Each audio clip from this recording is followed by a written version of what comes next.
The next concept that divides collectivism from individualism has to do with the way that people are treated under the law. Individualists believe that no two people are exactly alike, and that each one is superior or inferior to others in a huge variety of ways, but that under the law, they should all be treated equally. Collectivists believe that the law should treat people unequally in order to bring about desirable changes in society. They view the world as tragically imperfect.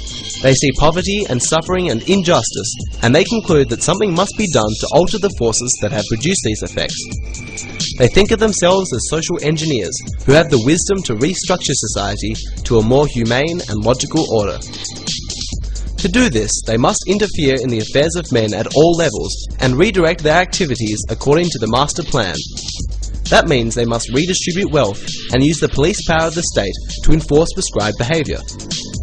The consequence of this mindset can be seen everywhere in society today.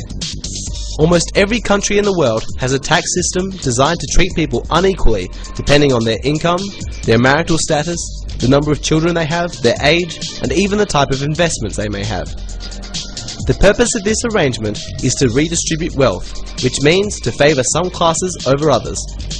In some cases, there are bizarre loopholes written into the tax laws just to favour one corporation or one politically influential group. Other laws provide tax exemption and subsidies to favoured groups or corporations.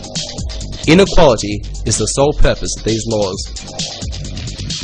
In the realm of social relationships, there are laws to establish racial quotas, gender quotas, affirmative action initiatives, and to prohibit expressions of opinion that may be objectionable to some group or to the master planners. In all of these measures, there is an unequal application of the law based on what group or class you happen to be in, or on what opinion you hold. We are told that all of this is necessary to accomplish a desirable change in society, and yet, after more than 100 years of social engineering, there is not one place on the globe where collectivists can point with pride and show where their master plan has actually worked as they predicted.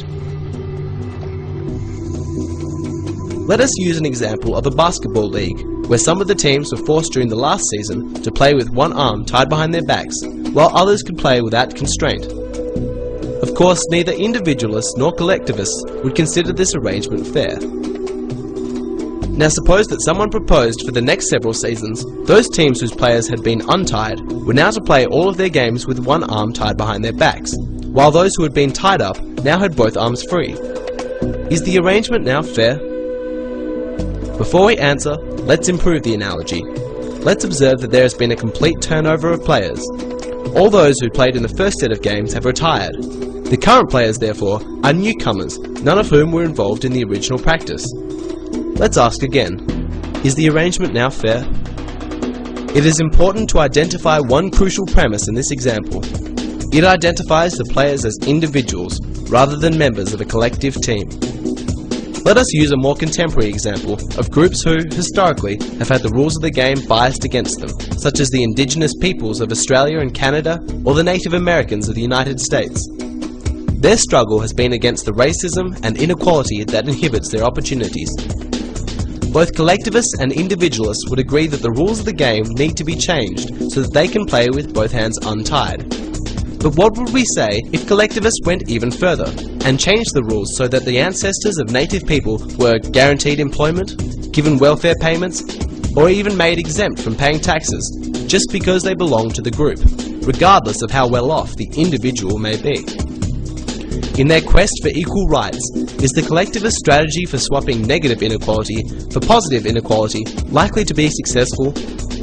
The individualist believes that this path breeds further resentment as it continues the fostering of a society that only sees each other as members of groups, eternally different and forever struggling for preferential treatment under the law at the expense of others.